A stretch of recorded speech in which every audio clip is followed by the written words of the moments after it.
All right, welcome back to another episode of Unveiled Paths podcast, episode 12. 12. You know who I am. You know who I am. Here we go. Y'all know me. I'm Beezus. D-Well. There All we right, go. Beezus, who we got in the studio today? Today. See, can't do it. It don't work like that. It don't work like that. It don't work like that at all. I know. I just want to throw everybody off. It's all right. You know, we have to do something. Well, who we have in the studio today, guys, is a good friend of mine that I had the pleasure of working with, I guess you would say, for about 3 years. You know, so over those 3 years, just dropping off invoices to her. You know, I had a lot of good conversations, got to know her quite well. So a good friend of mine, Caitlin Larson's in the studio today. Howdy. How was the drive? It was good. Honestly, I almost took a nap behind the wheel, so that probably wasn't kosher, but it was good. See, That's where I get some of my best sleep. Dude, I swear. Seriously, though. You say that like some days when I'm leaving freaking that dealership and then I'm coming back, I'm like, oh, god dang. It's just such a straight stretch. Yes. It's like you hit cruise, and I don't think I tapped on the brake once. I was just cruising at 80. Whoops. Like the little curves, that's kind of like the only excitement. But like you said, once you get to that straight, like it's just an hour and about an hour just straight behind the wheel, just going straight. Like, yeah. Mm-hmm. Yeah. The It's most not bad. awake that I was like 32, coming down to 55, and then 32, that's what it is. Yep. That's what it is. So what's up with you? Pregnant. so very pregnant. 35 weeks pregnant, and Yeah. I'm miserable. Other than that, though, not a whole lot. Getting everything ready for baby. Is everything coming together quite well? For the most part, yeah. You had your baby shower a couple weeks ago. I had it last Sunday. Okay. Yep. So we got a lot of good stuff. Got things figured out for her. My dad and Patrick got the crib put together, so that was a whole adventure in itself. Yeah. That was funny as hell to watch. You should have recorded it. I have a photo. Yeah, absolutely. It turned into, all right, I'm the dad, I got this, to, will you please call your dad because I'm about to throw the mother. So I was sitting here in my rocking chair and just like watching the whole thing go down, and Just I'm like, enjoying the show. absolutely. The joys of motherhood. Yeah. Subtle joys of motherhood, you know. For now. For right. now. Yeah, until the 3 a.m. cries and. Oh yeah, the fun. Yeah. That's the. You'll love it. Yeah. I'm not gonna ruin it for you. So you're having a girl, right? Yes, baby girl. You got a name? Remy. Remy. Yes. I like that. I like it. It's pretty. Thank you. Yep. So everyone keeps asking me where I came up with the name. Actually, it's off the movie Ratatouille. Okay. So she's named after a little rat, Remy. but she's gonna be a culinary genius. Yes, she is. What if her first meal she makes is ratatouille? I would be impressed. I'm not gonna lie, because I can't cook with Can Patrick cook? Nah, so yeah. He says he can. He can make scrambled eggs. Absolutely. He can make really good bacon. Okay. Yeah. Okay. Yeah. You can fuck bacon up. You can.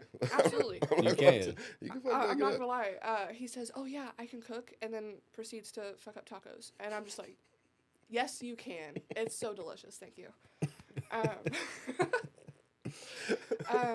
But no, it's coming together. It's a slow process. It will, yeah. I'm in my final stretch, so I'm in my. Yep. I can't wait to the. I'm gonna shit myself. I'm terrified. It's like that first week of adjustment. You'll get some clarity in it, and then you'll be like smooth setting, like smooth cells after that. I feel like the first week I'm gonna be napping. You're gonna be tired. Yeah, I'm gonna be napping real hard. Shoot, those first 2 days you're gonna be in the out. hospital. You're gonna be out. You're gonna be straight Give me out. all the drugs. Yeah. Every single one of them. What an experience. Childbirth is one hell of an experience. Mm. Goodness. Yeah. he ain't got no kids. They told me I couldn't though. Like they told me I could never have kids. Really? Like I've been told by 4 different doctors that I could never have children. So is that how And then Remy got conceived? Like you were just out here like, I can't have kids? yeah, literally. Oh my God. Yeah, literally. It was I was told by 4 different doctors I could never have children. Tried for 8+ years with the ex-husband, nothing. Yeah. Decided YOLO. Let's have a good night. And, well, It was a good night. Apparently. Apparently. Let's Yeah. pass the test, y'all. Absolutely. Yeah. I was over here craving sour cream, and they're like, girl, you're pregnant. I'm like, I can't get pregnant.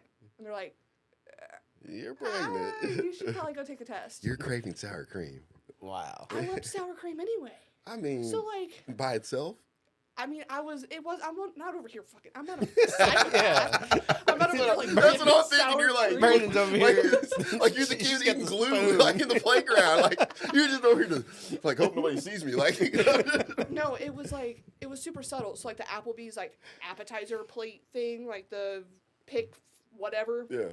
Everything was sour cream. So, like, mozzarella sticks and sour cream, quesadillas and sour cream.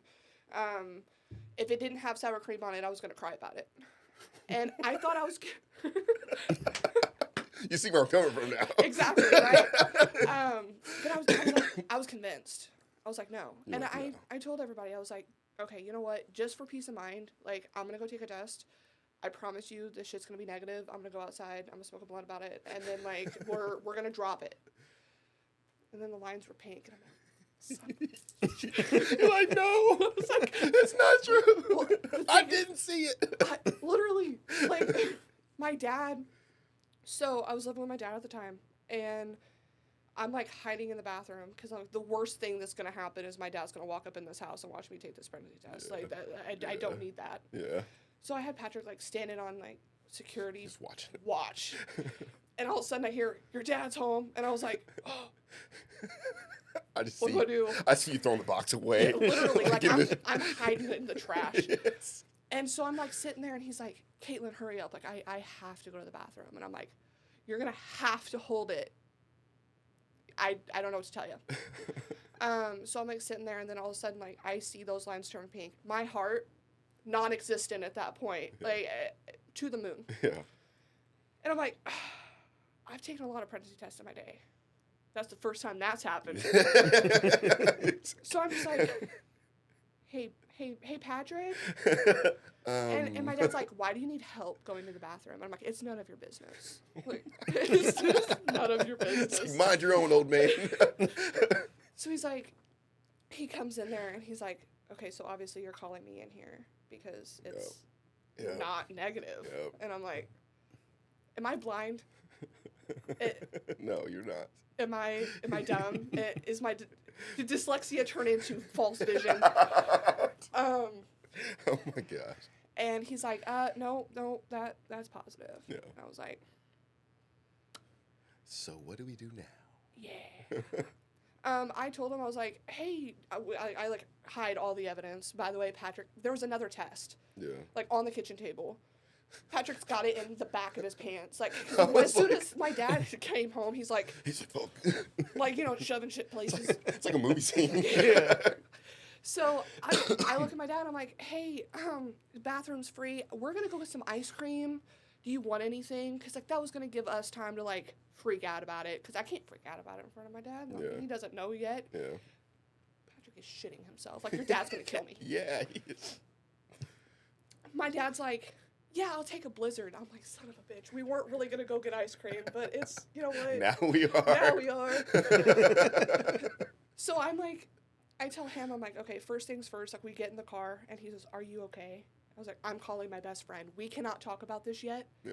We'll talk about this in a minute. And so I'm over here calling my best friend, having a girl freak out. Patrick's driving the car like he's not Like there. he don't even exist.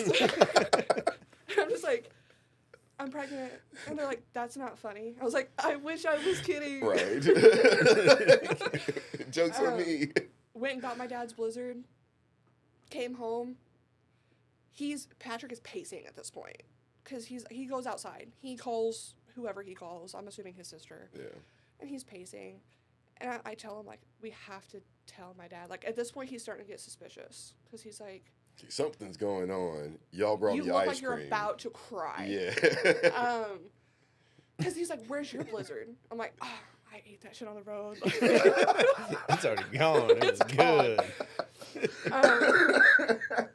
So he Oh, asked me, man. he's like, are you okay? And I was like, work's just really stressful. Like, I'm over here sweating.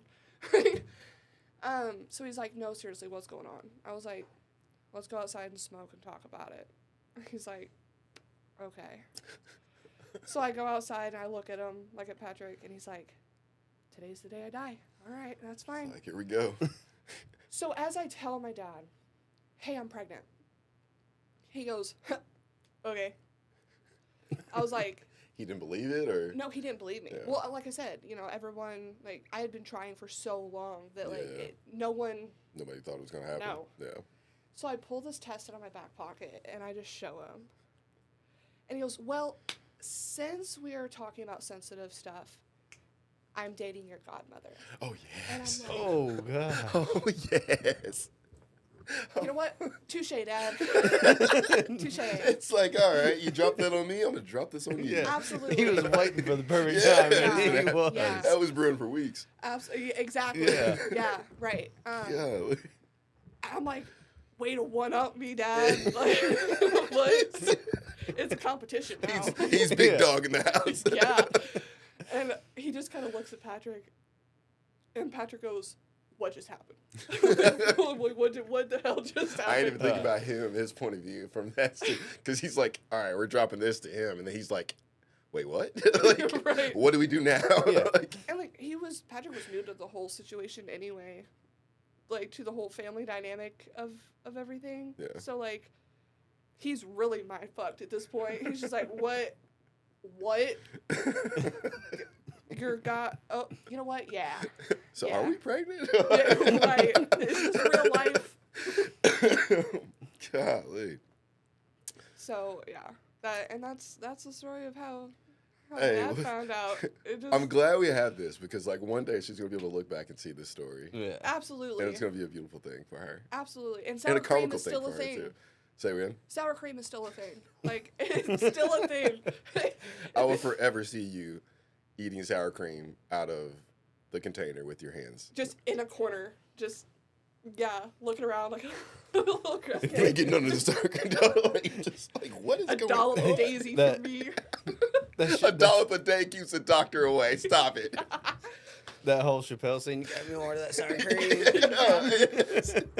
All of Right. that. All of that. Yeah. Oh my God. Well, that's kind of like the tail end of it. Let's dive deeper into who Caitlin is and where Caitlin came Hot mess. from. Oh yeah. Hot Mess Express. So where are you actually from? Are you from Farmington or? So I was born and raised in Farmington, but all of my family actually lives in Indiana. Really? So Hoosier for life. Hoosier for real. Yes. So how'd you get here with all your family being in Indiana? So my mother was adopted. My grandmother had met my grandpa in the military. He actually lived here in Farmington. And when they got married, my mom moved out here, and all of her siblings and everything stayed behind in Indy with their families, and just a big blended happy. Yeah. Yep. Mess. Yeah, no, all of even like her biological family, adoptive family, all of that, they all live in Indiana. Okay. The only reason I'm here is because of my grandpa. Yeah. Bringing my grandma to misery. Yeah. Bringing her on over to Missouri. Yeah. Yep. I always think back, like, why did people come to Missouri back then? There's just nothing here. You're like halfway between, getting I do have to somewhere say, and going like, somewhere. cost of living is the best here, I mean, yeah, unfortunately. our state taxes suck. Yes, it does, but minimum wage is $7.25 in Indiana. Okay, well, So like, that is a plus to be here in that absolutely. case. That makes sense. But yeah, all my family over there. I try to go out and see them as much as possible, but life. Got a lot of cousins, a lot of aunts, uncles. I'm very close to my cousins, Yeah. actually. And they're all in Indiana? They're all in Indiana. So, my cousins Kyle and Zebedee are probably my closest. Yeah. I grew up with them like they were my brothers. So, so I've got a little sister. Her name's Dayanara. Okay. Never knew you had a sister. Yeah. Yeah. She is from my dad's side, stepdad's side. So Okay. she is step sibling, but I don't count that. Yeah. She's my sister. Yeah.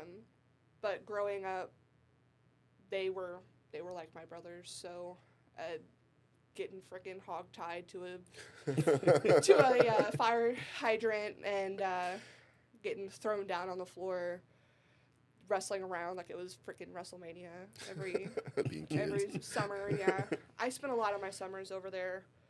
My uncle owns a farm, so peacocks and chickens and peacocks. Yes. So what? Imagine like going down this like creepy ass road. I'll be completely for real with you. And then all of a sudden, like, you just see what looks like a chicken walking across the road, and then all of a sudden, pop, feathers. And it's so beautiful, but it scares the shit out of you every time. I've seen a few peacocks, but I'm just like, why does he have peacocks? Because why not? He has emus. Because dude. why not? Why not? Because why not? Because why not? You know we got peacocks here in Cape. Yeah, I got a friend that has peacocks. Yeah. He raises them. He has no, peacocks and camels. There's some out there at the county cemetery. Oh, just chilling? Yeah, they got them back in the little cage. Oh, peacocks, man. See, no. Yeah, no, these are free roam. They climbing on top of your car. What purpose do peacocks serve, since we're on the subject? They're just good to look at. They're pretty to look at. Like, it's just, like, I'm going to feed this bird for life and just absolutely look at it. Their feathers are actually super expensive. Yeah. So, like, you can sell their feathers. I had a peacock feather. Oh, dang, dude, that's a full circle moment. I had a peacock feather. The girl I took to prom my junior year, she had a peacock dress. That's fancy as hell. Yeah, it was pretty fancy. I had a peacock little deal to go on my little flower. Yeah. There you go. I still got that peacock feather. That's wild. So cool. Full circle moment. Anyway. Yeah, absolutely. Yeah, no, their feathers are super expensive. You craft with them and stuff. I mean, they're everywhere. I just figured it is like a multi-purpose bird in that case. Like, if you own it, like, oh, it serves multi-purpose. Like, you know, I'm going to do this with the peacocks and this. No. They're just fun to look at. Can you eat a peacock? I would never try. Yeah, I'm sure you could. I'm like, there's some weird people that eat horses and shit. So there are. They say it's good. But I would never personally try it. Like, that seems a little... That's a little bit much. Messed up. I'm not a questioning person enough to where I'm just like, I love horses. Yeah, but then again, I'm not like, I wonder what that horse tastes like. Yeah. It tastes like glue. Looks like it'd be a lot of dark meat and it'd be really tough. You need a lot of sour cream with that one. $1 a day keeps the doctor away. Hey, apparently not, because I go to doctors weekly. Oh man. Yeah, no, I got a random text message from my uncle a couple weeks ago actually, and he was like, "So I got a fucking emu." You're like, why? What? Why? He was like, "'Cause why not?" So I'm like, "Okay, hell yeah, dude." I feel like that's what you say when you got some money to throw away. Like, why not? Like, right. Like you needed an emu.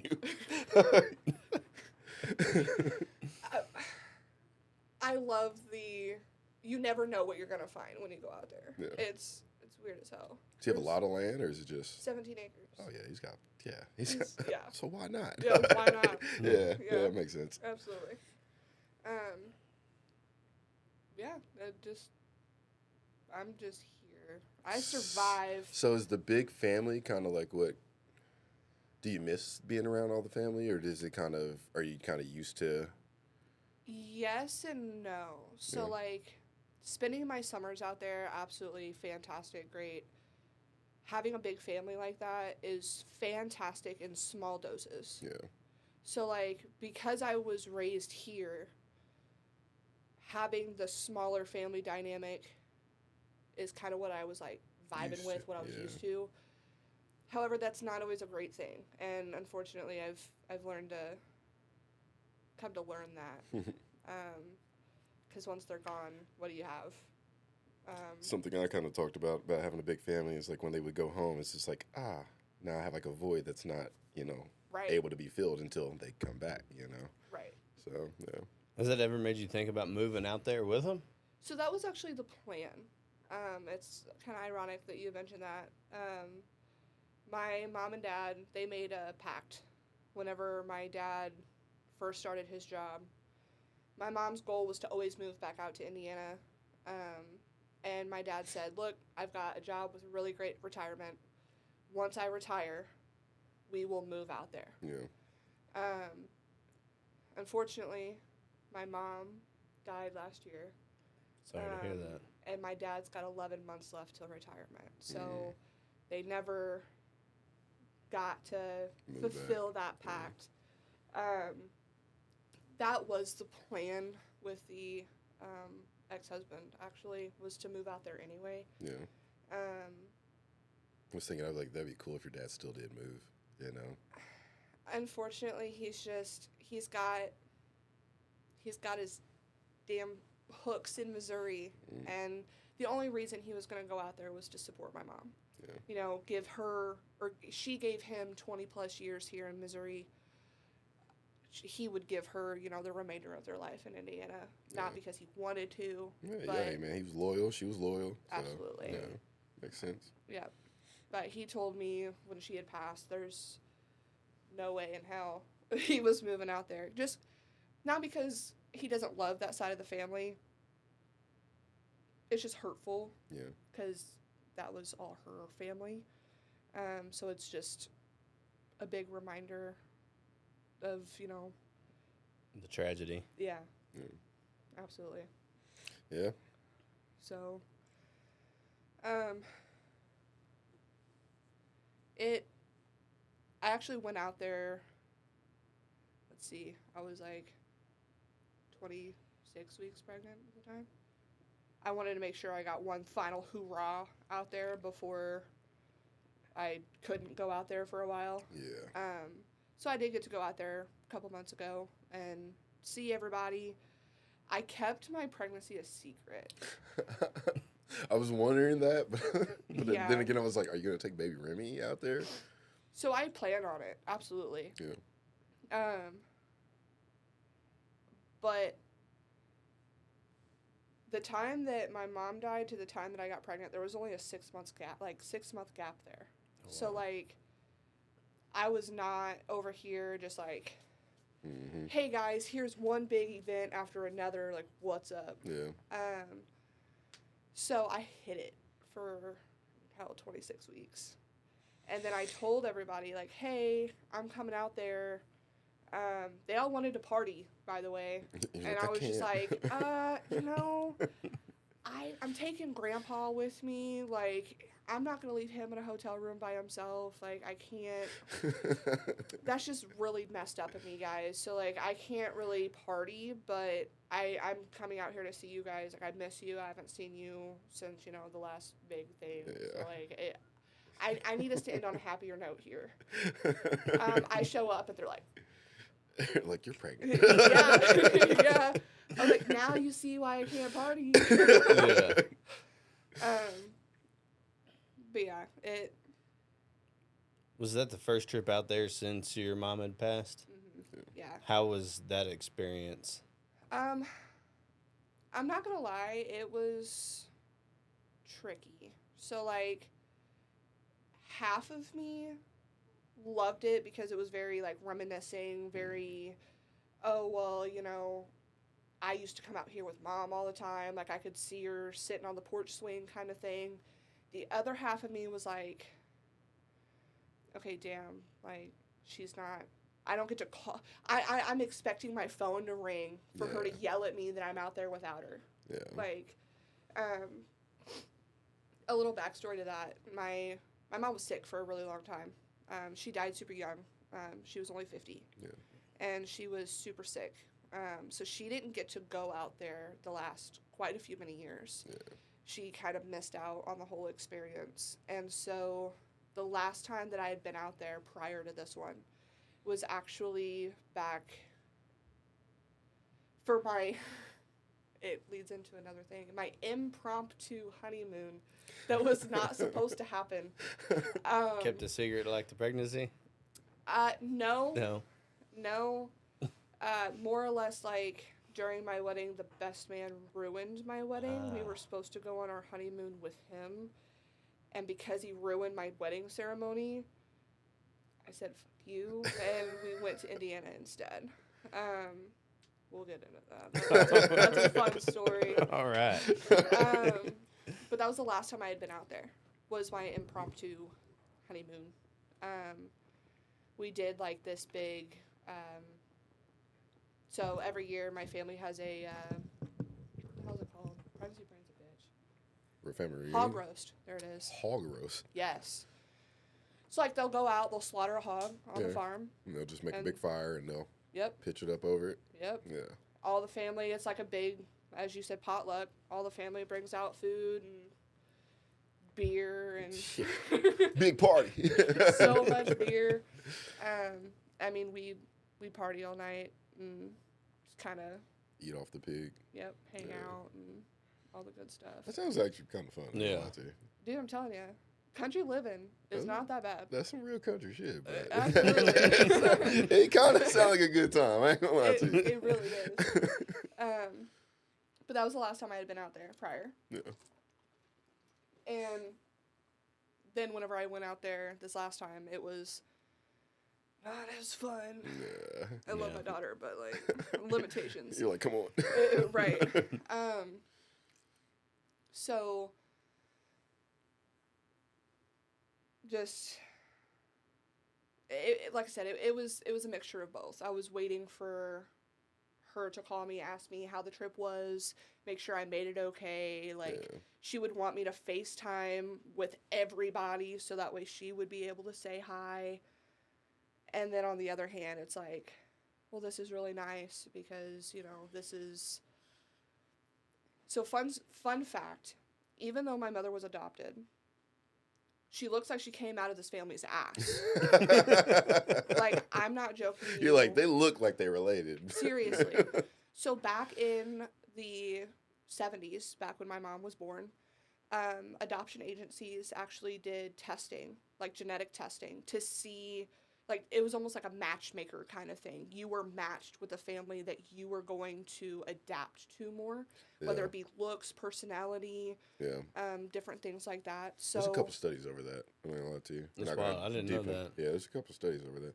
Yeah, so especially when it sucks that area. There was a couple doctors over there doing like inseminations and stuff, like illegal inseminations. Oh, wow. And stuff like that. So there's a lot of studies that go into that just because they wanted these kids to feel fulfilled.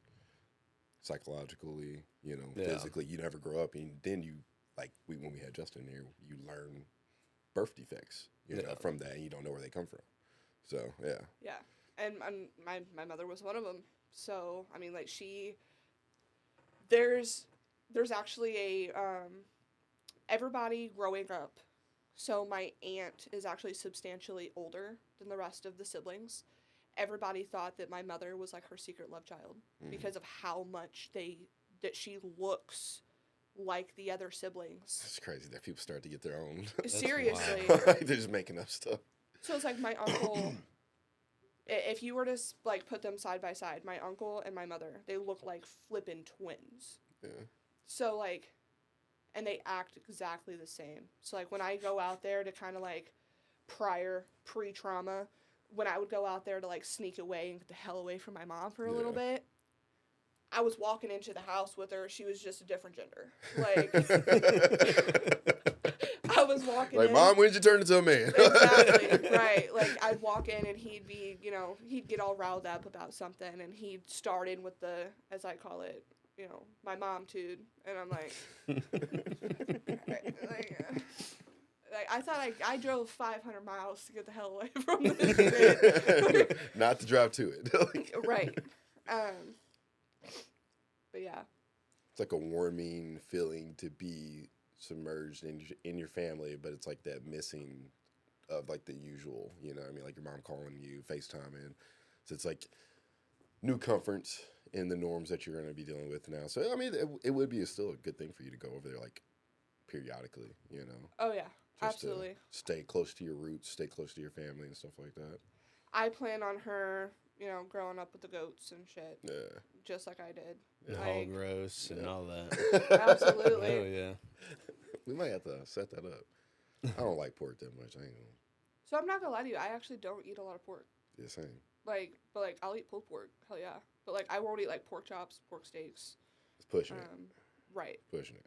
But like pulled pork, depending on how it's made, like.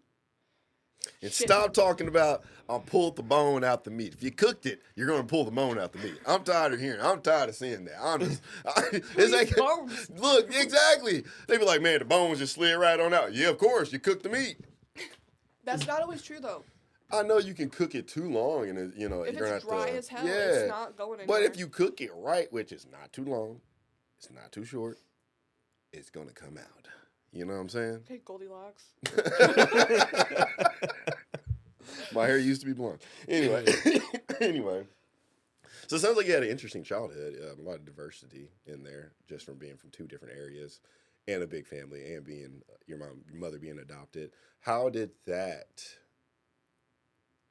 carve out your life, though? Like, how did that put you in the role that you're in now, like with your mindset? It actually With having your helped. mom in your life. Let me say that because you have two different point of views. It actually helped. Yeah. So growing up, I primarily grew up as an only child. My mother was stay-at-home mom. So I got the childhood aspect of I was one of those stereotypical girls that grew up learning that, to make a man happy, clean the house, cook the food, do all the things. But on the other hand, my mom also liked to party. For what you had told me, your mom sounded like she was really cool. My mom was a G. Yeah, My mom was a straight she G. used to sound cool as fuck.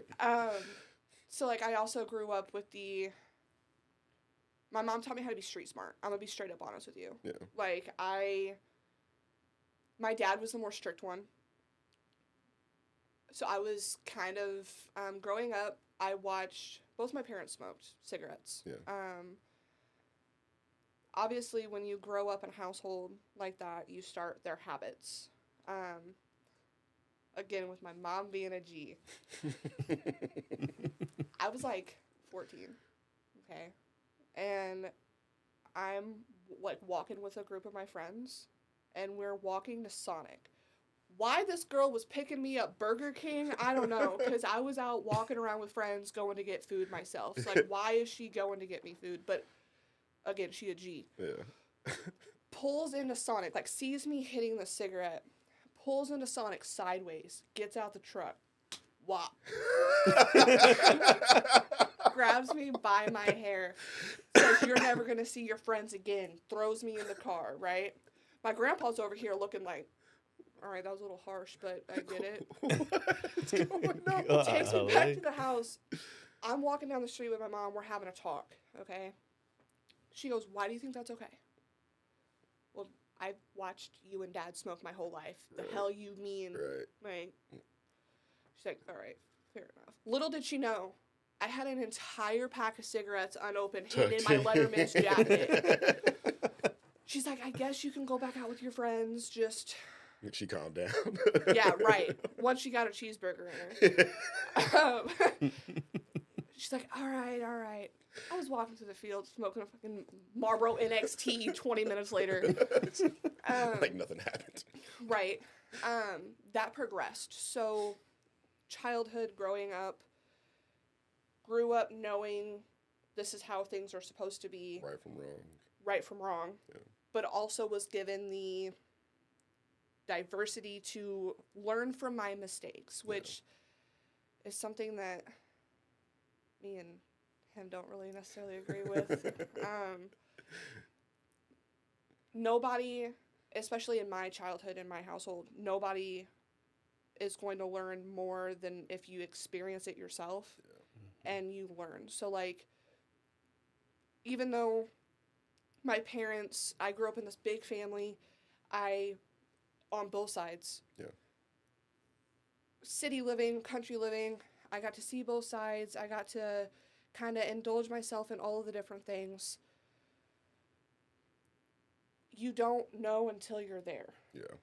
So that kind of went from, I was super into sports as a kid. My mom made sure that I was involved in everything under the damn sun. Gymnastics, volleyball, soccer, basketball, softball, just all of it. Yeah, active. Very active. Then I hit 7th grade and was like, oh, gotta run. He's like, I ain't doing it no more. I ain't doing this shit Why no is that? more. That's a thing with girls, though. Well, it's a popularity thing. Yeah. So, like, you walk in to, like, mine was volleyball tryouts. Walk in 7th grade volleyball tryouts, that's when popularity starts to matter. Mm-hmm. You see the coach already starting her little clique with all the bitches that you hated to begin with. And you're like, nah, fuck this shit, Like, I'm fuck out. them hoes. Like, exactly, right? So it's like, for me, I was like, I'm not about this. I don't know how your high school was. Did you guys ever have, like, at the end of your senior year, they try to, like, place you in, like, a most something. So, like, this person's, like, dressed best, or this person's most whatever. Mm-hmm. They couldn't find a category for me. I was part of everything. So, like, I was as they call it, a parking lot kid. Yeah. I was hanging out on the top of a T-top doing fucking wheelies and shit. I was a smoker. I was a drinker. I hung out with all the FFA kids, fucking growing corn. Yeah. Like,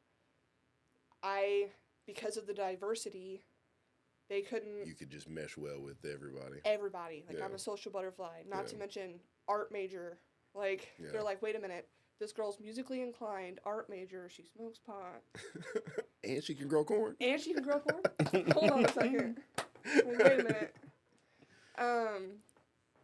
So the childhood diversity helped a lot with that. And I think that kind of... My mom had a lot to do with that. Not only did she, discipline me, sometimes more harsh than others, but it taught me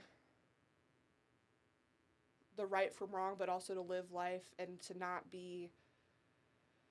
To know your limitations. Right. I guess Know I my would say. limitations, but Yeah. also fly, bird, fly. Yeah.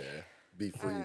Live freely, but know where to stop and where to look both ways. And, right. Yeah. Like, I was over here, hey, let's stop at the stop sign. Let's look both ways for traffic. But I'm gonna go hit this tab of acid in a minute. Like, I was thinking, like, let me just step I'm going to step in the street real quick. And then we're going to fly across that street. Yeah, like, We ain't got to worry about that's cars. what she was like, we just going to go over. You ever watch the stop sign melt? That shit's fun. Oh, man. And that was the kind of mom my mom was, though. Yeah. Like, marijuana, okay? It was no secret to anybody at this point that I was smoking. Like, I did my best to hide it for so long. Did your mom smoke? So, that's where this is going. So my mom was super sad one day. Like, as parents get, they're stressed out about bills, they're stressed out about family stuff, mom guilt of not being a great enough mom or whatever. She was sitting on the side of her bed, she was crying, and I'm like, at this point, I feel like they knew, but we just didn't talk about it. Yeah. So me, trying to be a G like my mom, I walk up to her, and I had, like, this little, like, Louis Vuitton bag that I kept, like, a little mini bong and shit in. And I'm like, Mom, here's this bag. She's like, okay. And I'm like, you're really sad. You want to go smoke a bowl in the bathroom? She's like, let me go tell your dad to fuck off for a while. So she sends him to the dollar store. Okay? Oh, my God. Like, hubby errand. We're in the bathroom. We're smoking this bowl. She looks at me and she goes, by the way, your dad's been suspicious of you smoking for months. You have a drug test in the morning. If you don't pass, you're grounded all summer. Yeah, literally. And she's like... You hitting this shit? Right. Caitlin's admitted it, and she said, oh, yeah, by the way. Right. Let me get it back. Damn. Bet your ass I finished that bowl, and I still passed that shit. It was too soon. It was, Yeah, well, no, She's like, hell no. my emotional support root beer, I chugged 3 of these bitches, filled it up with water, to the point where my piss was clear. That shit was like holy Diluted it all the way down. Yeah. And she was like, how the hell did you pass that? And I'm like, I was raised by a G. Yeah. Just- To an untrained eye, you'll never know. Exactly, Yeah. right. Dang, dog, that's dope. But again, live and you learn. Like, Yeah. now, don't get me wrong, my mom was a hoe ass bitch for that move. But like, No, I kind of like it. I ain't gonna lie. Being a parent now, I'm kind of like, dang, that's some good setup ass shit. what do you think Yeah. I'm gonna do to her? Yes, Like, exactly. That ass. You got that in your notebook. Right. Well, and that's what I told him. I was like, she's gonna learn. Like, Mhm. and he was like, you were like a little hood rat though. Like, and I'm like, first off, watch the terms. I may have been borderline alcoholic by the time I was 15. We don't need to talk about You it. can call me ratchet, but hood rat, Right. motherfucker. Like, we grew up very differently. Oh, yeah. Very differently. yeah. You know, he was over here like, Yeah, just talking to y'all, you can tell. yeah, he was more of like the respect thy family, respect thy parents, and I would walk in the house, be like, "What's up, bitches? I'm home." Yeah, see. But no, like that, and that's kind of where this all started. So like the whole, okay, well, now my mom knows. Now there's no really point in hiding it. Let me push those limits a little bit. I was sneaking out of the house. I was drinking. Doing I the was going to most. parties. Fast forward to my 16th birthday, because you think my mom's a G. And she's dead. So like, what are they gonna do? Come after her? You can't. Yeah. Can they come after you though? Statute of limitations. That was 10 years ago. Okay, you're good. Yeah, I'm good. You're good. One of my best friends, he unfortunately passed away already. He threw a birthday party for me and 2 other people at his house, like a big house party. And this was the party house. I tell him, hey, I'm bringing my mom. He's like, Like, why you bring 16, bringing your mom to the party? Why? Right. And I was like, she told me she'd do shots with me. He was like, hell yeah, brother. So here I am. My mom is watching me play beer pong. She's like rooting me on at the sidelines. We're over here doing fireball shots. She watched me. This was the downfall of my existence, though. Again, my mother was a very you live and you learn kind of person. Yeah. She watched me down an entire bottle of Kinky in under 10 minutes. Oh my God. I was puking palm trees for days. Yeah. The next day, she's like, I had to let you learn somehow. It's like, you ain't gonna do that again, are you? No, and I haven't been able to drink that shit since then. Like, I could see her mom after doing it be like, "You gonna pass that drug test now?" Right. She made sure to take my keys. What's your dad's name again? Randy. Randy. She's gonna be looking. Randy, we got her. Yeah. Like, My dad didn't even know. Like, he thought, like, he knew that I was going to a party. He did know that part. So how'd your mom get out of it? Like, how'd he not know, or what was her story for going, or where she was since she wasn't at home? They had cake. they had cake. They had cake. That's awesome. That's all you gotta say. Yeah. Well, so, like, There was cake there. they shared a vehicle. So, like, There was no way he was coming. yeah, hell no. They shared a vehicle. I had my own car. She swiped my fucking keys. I don't even remember how I got my car back, actually. Like, God. it was probably out there for a couple days.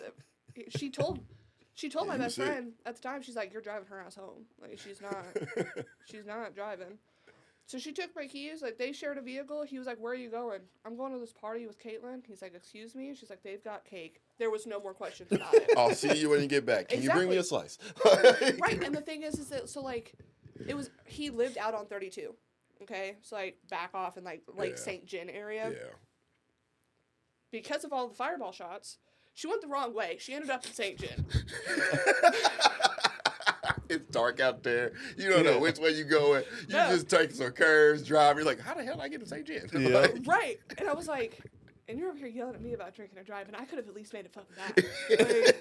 Like, you took a left when you should have taken a right. yeah, that part. Yeah. Do the fingers, Mom. You taught me that. And then after that, like, she didn't give a shit. this party and this experience is kind of where the rest of my existence unfolds. Yeah. Because now she knows I'm smoking. Now she knows I'm partying. Now she knows that, like, at least I'm going to be safe about it, right? I don't know. You drank a whole bottle of Kinky in 10 minutes. Again, and I learned my lesson. So this is where my ex-husband comes in the picture, actually. I have known my ex-husband since I was like 12. Okay, we were really close. Yeah. It turned into, hey mom, can I go to a party? I don't know, is Matt gonna be there? Yeah. Okay, have a great one. She was setting you up. Yeah, she was enabling it. Absolutely. Yeah. And like that was just like a thing at that point. So like, and we weren't dating or anything yet. Like it was just, he was my designated safe person. Yeah. Like she knew if I was with him, I was gonna be safe regardless. Now his friends were a little fucking questionable. His friends were the downfall of it all. It's like his cronies. But that is actually how it transitioned into like the rest of like from childhood being like diverse, my mom letting me live and learn. Don't drink pink Kinky, it's not fun. It might taste good, but it's... If you mix it with Sprite, it's okay. To, hey, like, here's your safe person. And I don't know, is that technically fucking grooming? Like, Kinda. Yeah, kinda. when she's like, you can trust this person, like, Yeah. only trust this person. Kinda. It's I kind of don't like know. a old mindset shotgun setup type deal where it's like, Munchausen's by proxy. I'm gonna let her be around this one, but if there's any others that come up, I'm gonna call, some quarry with that. Like I'm gonna stop it, not enable. You know what I mean? But to allow it with this one, that's kind of a grooming She situation. hated every single one of my boyfriends except for him. Except for him. To a point. Like, don't get me wrong. At the end, my mom couldn't stand this guy. Well, yeah. Called him maggot. I'm not shitting you. If anybody ever called me that shit, I would never talk to them again. I don't care if it's my mother-in-law or whoever. You call me maggot, we're done. We're through. I'm not gonna put my hands on you, but we're through. Like that part. But like any kind of boyfriend I had, I was a mama's girl, like titty baby. Unfortunately, like we fought like cats and dogs. We were the same person, but that was also a good thing. Yeah. But every single one of my boyfriends, she absolutely hated. Like, they were taking me away from her. Yeah. No. It's like, Mom, I'm 16. I'm gonna go hang out for a little bit, and then I'm gonna go home and watch My Little Pony. Like, fuck off. This shit's metal as hell. But it was, well, if he's gonna be there, have a great time. Then it turned into, me and him got really super close, especially, so I had a boyfriend, who unfortunately died of a heroin overdose, fentanyl to be exact. Shit got laced. It went from, I knew that he was recovering. I was aware of that. Yeah. I was 17, he was 23. It was a thing. Yeah.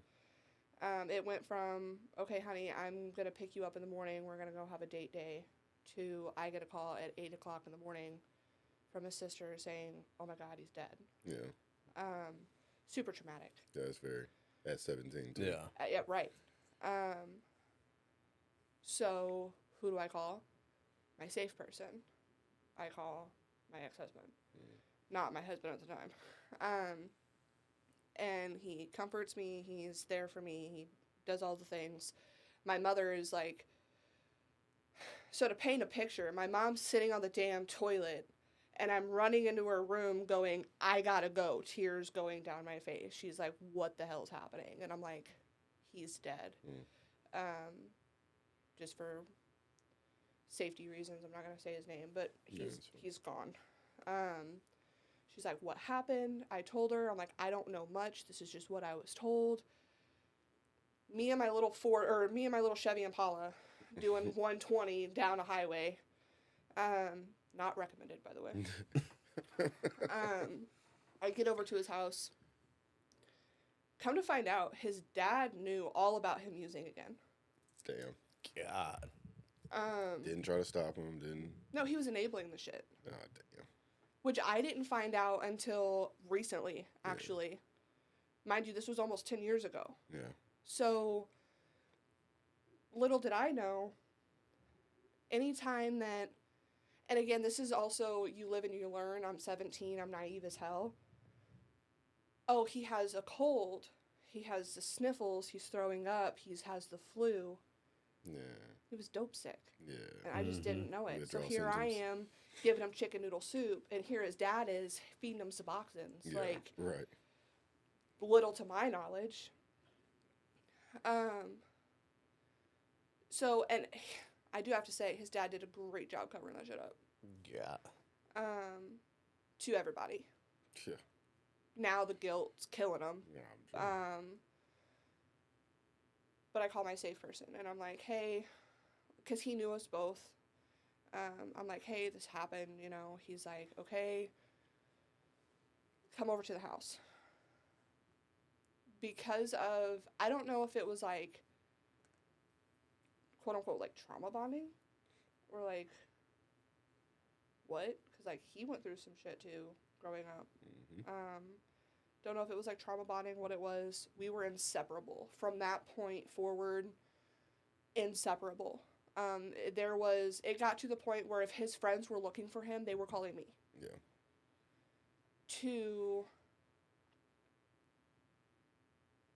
So first off, while I understand the limitations of the state of Missouri, pussy move, okay? He's 3 years older than me. So I'm 17. I didn't count. He's 20. You did. I did. Count. Bro, I'm tired.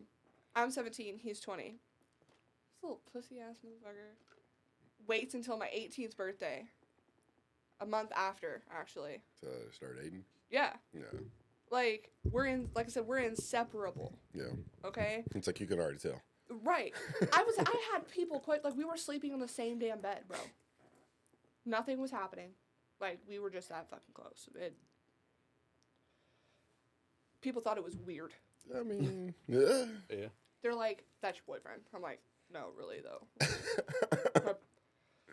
It's like always when you have those kind of situations, you look at it like, yeah, they lying, they fucking, like, whatever. Right. I was like, if I'm getting some, then I don't fucking know it. Like, Right. then that's a problem. I probably wouldn't Now we date need them. to call somebody. I might need to rethink my options here. Yeah. But like I said, if his friends were looking for him, they were calling me. If my friends were looking for me, they were calling him. Which I mean, at this point, what other friends did I have? And my mom, again, you live and you learn. Dad being more strict, he would stay the night. Was your dad letting him stay there? On the couch. Okay, I mean... Like, at that point, like I said, like, we were so inevitably close all of the time, like... And the fact, like, It was we just weren't okay. holding... Yeah, we weren't holding hands, we weren't kissing, we weren't showing any kind of affection towards each other, like... This is gonna sound creepy when I say it, but we treated each other like we were siblings. Yeah. Like, at that point. Y'all were just that close to each other that it seemed Right. like y'all were siblings. Right. Like y'all knew each other from birth, basically. Literally, like, we were really close since we were, like, 12, 13 years old. So, like... Yeah. He had actually made a comment. Patrick made a comment yesterday. Nobody in this world can read your mind. Mm. He's the one exception. Like, There's people that know you that well. right. That Yeah. It's not like they can read your mind, but they know the outcomes of whatever's going to come. Right. Like, that, he is one person that, like, I don't have to speak. I just look at him. Yeah. And he's like, this bitch. Like, Yeah. so like dad would let him stay and sleep on the couch. My dad has a bedtime, bro. Like your dad was working a real job. Yeah, my dad was a full-grown adult. So, it wasn't uncommon for my dad to wake up and be like, all right, where the hell is this dude? And he's like asleep on my floor with a Xbox controller on his face because we were up playing Mortal Kombat until 5 a.m. It then grew to, I turned 18 because, pussy bitch. I was obsessed with this dude. So I'm going to tell on myself. I was obsessed with this dude. I always wanted more. Yeah. To the point where, like, I was asking this dude out 5 times a week. Yeah. At least once a day. Hey, you ready yet? Nope. Okay, I'll ask you again tomorrow. You're just waiting. I was literally, like, I stayed, even though we both had different relationships, whatever. I'll wait my turn. Yeah. Like, it's like I was in line at fucking Disney World. God, then you were young. You didn't really realize, but that's just not healthy. Man, that's how we all are when we're that young, Yeah, you know? it's like, I want that person, I'm going to wait for him. Like she was saying, those lived experiences is where I learned a lot, too. Yeah. Right. Yeah. And it's like, it got, now that I'm a grown adult, it was a little unhealthy. I'm not gonna lie. But like, I was straight up asking, like, hey, you ready? Nope. Okay. I'll wait. Until I asked one day, and he didn't say no. How did you feel? So, like, have you ever won, like, a really big lottery ticket? I hit big at the casino one time. Probably like that. Like, Yeah. I've never been to a casino. I don't Yeah. trust myself in one. Like, I got impulse problems. Yeah. Clearly. Yeah. Clearly. But it was kind of like that. Like, I was watching old Snapchats from back in the day.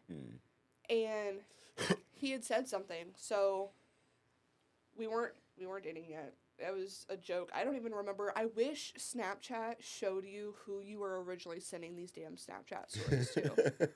Like, I wish, because I want to know the context of the situation. Like, why did I make this? Right. I get so many like that. So, like, Walmart sold these giant-ass koala bears. You know what I'm talking about? Like, I the know. oversized stuffed I know animals. exactly. Yeah. And I was like, they're out of koalas. And he goes, I got a pillow. You can bite on this. And, like, I can see every hair on my whole entire body just, like, ting. It was like I touched a damn light bulb. It was like that. But, like, to know this dude didn't say no. I don't know. It was like... You just feel like you won the lottery. Yeah. I feel like the price is right. Like Literally. It's like... at that moment. Because, like I said, for years, it was 5 times a week. Hey, are you ready yet? You ready yet? You ready yet? Hey, bro. You ready yet? There was no other contenders? There was nothing? I Nobody? mean, it's not that there wasn't. It was just like, I knew. You were bonded. Yeah, she I bonded. looked at his dad. I was sitting on the porch smoking a cigarette with his dad. And I looked at him and told him I have a 3-step plan. I'm going to marry and have kids with your son. Like, I straight up told him that. That was part of my wedding vows. Like, that I straight up told his dad this. Yeah. Like, I had a plan. Jeez. I had an entire plan for my life. You know, as like, you live and you learn. Yeah. I was going to be married by the time I was 18, have kids by the time I was 23, and own a house by the time I'm 25. Ask me how that's going. We're a few years off from everybody. I wasn't that far off, though. No, you're not. I got married at 22, 23. Yeah. I got divorced by 25. We'll get there. And I'm pregnant at 26. So there you I was go. like, you're not too far off. Yeah. But like I had a plan. So it was like winning the lottery. But you know, like if you win the lottery and you have all this damn money, You gotta pay taxes on you gotta pay taxes on it. it. And then you run out of money. Yeah. Because you're so indulged in I got money. I got money. I Look got at money. me I go, got yeah. To the Oh dang! I shouldn't have spent that $100 on that pair of shoes that I didn't need. I'm not the only person in his life. He's got friends. And because we were so close, You didn't all see of the his outside. friends were my friends. But guess what? When you have friends as a group of homies, now you're just the fucking girlfriend. Yeah. You're not the friend anymore. They don't like you now. Now they don't like me because I'm over here giving dudes something they can't give them. Yep. And if they do, that's a problem. Yep. So Yep. it turned into me confiding in my mom more. Because now, again, diversity. I've got this big ass family, but they live 500 miles away. Yep. So I go back to my original roots of being this stay at home with my mom, boyfriend's going out doing God knows what with who knows what, because by the way, his friends were hoes. Very bad influences. Yeah. And because they don't like me, They're what are definitely they gonna trying to do? influence him to do more fuck shit. Sabotage. Yep. Correct. Yep. So it was you're from around this area. You used to go up to St. Louis. Yeah. Up down. Oh yeah. Oh, Hey yeah. man, let's go to Up Down. Hey Oh, man, yeah. let's go to the casino. Hey man, let's Yeah, they're tricking off. They're going up there. right. And like I said, I'm 3 years younger, so like There was nothing you could do. I can't fucking do shit. You can drive up there and sit outside. Right. Hey man, let's go to this rave. I can't go. Yeah, that sucks. Like my fake ID only got me so far. Yeah. So it was I'm gonna confide in my mom more, and my mom, because she let me live and she let me learn. She gave me her opinion to a point, but then that was it. Yeah. Until it wasn't it, and she started voicing her opinion more, like calling him fucking maggot. Yeah. She started seeing the bullshit. She started seeing the bullshit. She started seeing the... That's a weird place for your mom to be put in, too, though. You gotta think about that. Exactly, because I'm her one and only. Yep. You know, the doctor told her she couldn't have kids either. Look at me go. Dang. I didn't So, know like, that. I was her one and only. Yeah. You know, she tried with my dad for years, never could have kids. She ended up getting cancer in her 30s. They had to do a hysterectomy. Like, I was her whole world. Yep. And now she's watching her whole world, even though I got what I wanted. Mm-hmm. She's Yeah. trying to be a really good mom. Trying to console you from being mistreated. Yes. Yeah. So it turned into giving me constructive criticism to I'm going to try to befriend her. So it went from mom advice to Friend advice. friend advice, fuck this dude. Yeah. Yeah. She kind of had to change her approach, you would say. Which made it worse. Actually. So like as much as I loved like talking shit with my mom, Yeah. It's still your mom and she's still talking shit. it's still my mom, she's still talking shit. Yeah. So like, and obviously whenever things were great, I was going right back and I was telling dude like, yeah, my mom fucking hates you, bro. You're like, I'm mad at you and my mom hates you too. Right. And like, I'm batshit crazy. Like, I'll be the first one to say it. He used to say, yeah, she's crazy, but she's my crazy. And because he fucking knew I was crazy. But he also knew my mom was crazier. Yeah. Because I had to get my crazy from somewhere. It always comes from somewhere. So it's like, if I told him, like, hey, my mom hates you, he's like, oh, she hate me. Yeah. Damn. And then things would go really great again. And then it turned into not so great anymore. Yeah. And it was just this constant Back cycle. and forth, back and forth. But again, I'm a determined bitch. I fought for too long, Yeah. too hard Yeah. to do shit. So when you're with someone for now going on 8 years, you've been through too much, you know too much. Mm-hmm. It's like one of those like, oh, you know too much, now I gotta kill you kind of thing. And it was, you know too much, so now I'm going to theoretically kill myself and my happiness to make this work. Yeah. Because, again, you live and you learn. Mom grew up, stay-at-home mom, you cook, you clean, you make your husband happy. Mm-hmm. Till his friends are hoe-ass bitches, bro. My wedding, mind you, when a girl says she's getting married, okay, like, It's a special moment. it's the biggest moment of your life. Mm-hmm. I don't want for much. Like, I'm not bougie in the slightest. Like, I grew up with fucking peacocks Emus. and emus. Like, Limu. No, I can't do it. the Limu Emu commercial. Sorry. That's where my head went. At this point, my mom was sick. So, she had health problems my entire life. They got really, really bad a couple of years prior. So whenever I was a baby, she worked down at the boys' ranch, like down in fucking BFE, nowhere, and broke up a boy fight, and they actually broke her back. God. So her and my dad's honeymoon was her first back surgery. Jesus. She had problems walking, and, like, love my mom to death. She was not a small individual. She was on the bigger side. Yeah. Again, why I was in so many sports, it's in your genes, you can't get fat. Keep you active. Keep me active. Yeah. So, like, do y'all believe in, like, the COVID theory? What do you mean? The shot was causing some shit. Oh, yes and no. So, because of all of my mother's pre-existing health conditions and my dad working where he works,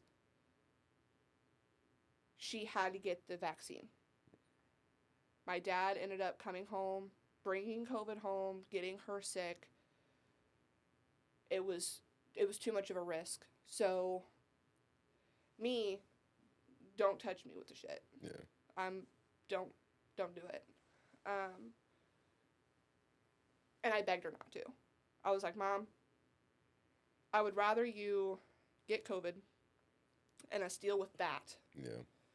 than deal with a vaccination that is not regulated, tested. God only knows what. Yeah. I mean, putting freaking spam in the shit. We don't know. Mm-hmm. Like, and she's like, no, it'll be okay. She got the stomach flu. Right after. Mm-hmm.